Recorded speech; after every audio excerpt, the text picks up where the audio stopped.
பெற்றோர்களுடைய கடமைகளும் பெற்றோர்களுக்கு நாம் செய்ய வேண்டிய உரிமைகளையும் இந்த மாணவர் அழகான முறையில் பயான் செய்ய வந்திருக்கிறார். முகமது ஆசிஃப். பெற்றோரை பேணுவோம். அஸ்ஸலாமு அலைக்கும் வரஹ்மத்துல்லாஹி வபரகாத்துஹு. நஹ்மதுஹு வ நுஸல்லி அலா ரசூலிஹி கரீம். அம்மா பாத். கண்ணியமிக்க பெரியவர்களே, தாய்மார்களே, சகோதரர்களே, அல்லாஹ் என்ற உலகில் கோடான கோடி படைப்புகளை படைத்துள்ளார். அதில் சொந்தம் பந்தம் என்று உறவுகளுடன் வாழும் படைப்பாக மனிதனை மட்டும் படைத்துள்ளார். மனிதன் சந்திக்கும் பல்வேறு உறவுகளின் மிக முக்கியமான உறவு பெற்றோர் என்ற உறவுதான். எனவேதான் அல்லாஹ் தன்னை வணங்க வேண்டும் என்று கட்டளைக்கு அடுத்து மிக முக்கியமான கடமை பெற்றோரை பேணுவதை திருக்குரானில் கூறுகிறார். வகலா ரப்புக அல்லா தஅபுது இல்லா இய்யாஹு வபில் வாலிதைனி இஹ்சானன் என்ற வசனத்தில் உன்னுடன் இறைவன் கட்டளையிடுகிறான். அவனை தவிர வேறு யாரையும் வணங்காதீர்கள். பெற்றோருக்கு உபகாரம் செய்து விடுங்கள். உன்னுடன் இருக்கும் ஒருவரோ அல்லது இருவரோ முதுமையடைந்து விட்டால் அவர்களை சீன் என்று கூட சொல்லாதீர்கள். அவர்களை அதட்டியும் பேசாதீர்கள். அவர்களிடம் கண்ணியமான வார்த்தையில் பேசிவிடுங்கள்.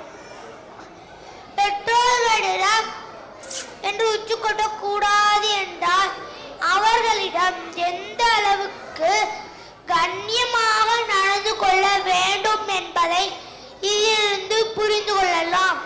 மேலும் அல்லாஹ்வின் தூதர் ஸல்லல்லாஹு அலைஹி வஸல்லம் அவர்கள் அல் ஜன்னத்து தஹ்த அக்தாமில் உம்மஹாதி, சொர்க்கம் தாய்மார்களின் பாதங்களில் உள்ளது என்று கூறியதாக அனஸ் ரலியல்லாஹு அன்ஹு அவர்கள் அறிவிக்கிறார்கள். நாம் எல்லா நல்ல அமல்களையும் இவ்வுலகில் செய்த நோக்கம் பரமை நாளில் சொர்க்கத்தை அடைவதற்குத்தான். ஆனால் அந்த சொர்க்கமே தாய்க்கு பணிவிடை செய்து நல்ல முறையில் நடந்து கொள்வதில்தான் கிடைக்கிறது. தாயிடம் மட்டுமல்ல, தந்தையிடமும் நல்ல முறையில் நடந்து கொள்ள வேண்டும் என்று இஸ்லாம் கூறுகிறது. ரிலா ரப்பி ஃபீரிகள் வாலிதி. தந்தையின் திருப்தியில் அல்லாஹ்வின் திருப்தி இருக்கிறது என்று நபி ஸல்லல்லாஹு அலைஹி வஸல்லம் அவர்கள் கூறுகிறார்கள். இன்றைய காலத்தில் பிள்ளைகள் பெற்றோர்களிடம் மிக கண்ணிய குறைவாக நடக்கிறதை அதிகமாக காண முடிகிறது. பெற்றோர் நம் வாழ்க்கையில் நாம் மிக சிறப்பாக இருக்க வேண்டும். நமக்கு எந்தவித துன்பமும் வந்துவிடக் கூடாது என்று நம் நலனுக்காக தங்களை அர்ப்பணிக்கிறவர்கள் பெற்றோர்கள். பெற்றோர்களிடம் நல்ல முறையில் நடந்து அவர்கள் மன திருப்தியுடன் செய்யும் துவா நமக்கு கிடைக்குமானால் அதன் பலன் மறுமையில் மட்டுமல்ல இவ்வுலகிலும் காணலாம். ஒரு ஊர்ல ஒரு சிறுவன் இரவில் நல்லா தூங்கிட்டு இருந்தார். நடு சாமத்துல அவங்க அம்மா கூப்பிட்டாங்க. அம்மா சத்தம் கேட்டோன்னே கண் முழித்து, என்னம்மா கூப்பிட்டீங்களா என்றார். ஆமாப்பா, கொஞ்சம் தண்ணி கொண்டுட்டு வாயா நம்ம சொன்னாங்க. அம்மா சொன்னோடனே வேகமாக சென்று தண்ணீர் கொண்டுட்டு வந்தார். அதுக்குள்ள அவங்க அம்மா சென்று தூங்கிட்டாங்க. எழுப்புனா தூக்கம் கலைந்து விடும் என்று அம்மாவின் அருகிலே தண்ணீர் கோழி ஏந்தி கொண்டு நின்று கொண்டிருந்தார். இரவும் முடிய போனது. அம்மா எழுந்த பாடும் அல்ல. இரவு முழுவதும் அம்மாவின் அருகிலே தண்ணீர் கோழை கையில் ஏந்தி கொண்டு நின்று கொண்டிருந்தார். காலை தொழுகைக்காக கண்முழித்த அம்மா தன் மகன் கையில் கோலையுடன் ஏந்தி அருகிலே நிற்பதை பார்த்து எல்லாவற்றையும் புரிந்து கொண்டார். முகம் மலர்ந்து கண்கள் கலங்கி மகனை நெஞ்சு அணைத்து உச்சி நுழைந்தார். மகனின் இம்மை மறுமை வெற்றிக்காக துவா செய்த பிள்ளைகளுக்காக பெற்றோர்கள்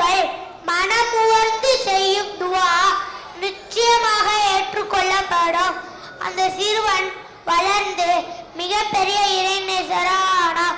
உலகெங்கும் இறைநேசரன் தனக்கென ஒரு தனி இடத்தை தக்க வைத்துக் கொண்ட அப்துல் காதர் ஜெயிலானி தான் அந்த சிறுவர் ஆவார்.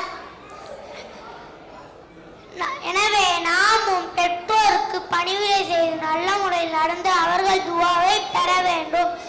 பெற்றோர்களிடம் நல்ல முறையில் நடக்காமல் அவர்கள் மனவேதனை படும்படியாக நடந்தால் வறுமையில் மட்டுமல்ல இவ்வுலகிலும் தண்டனை கிடைக்கும் என்று ஹதீஸ் நம்மளை எச்சரிக்கிறது.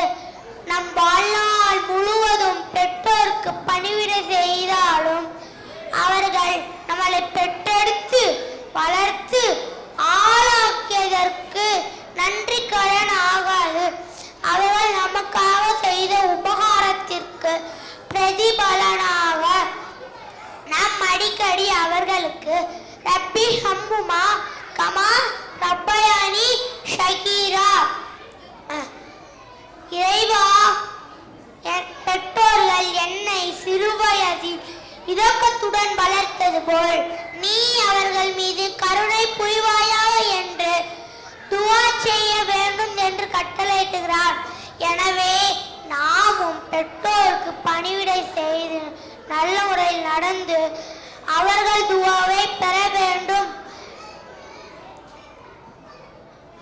நம் அனைவரையும் ஆக்கி விடுவானாக. ஆமீன். அஸ்ஸலாமு அலைக்கும் வரஹ்மத்துல்லாஹி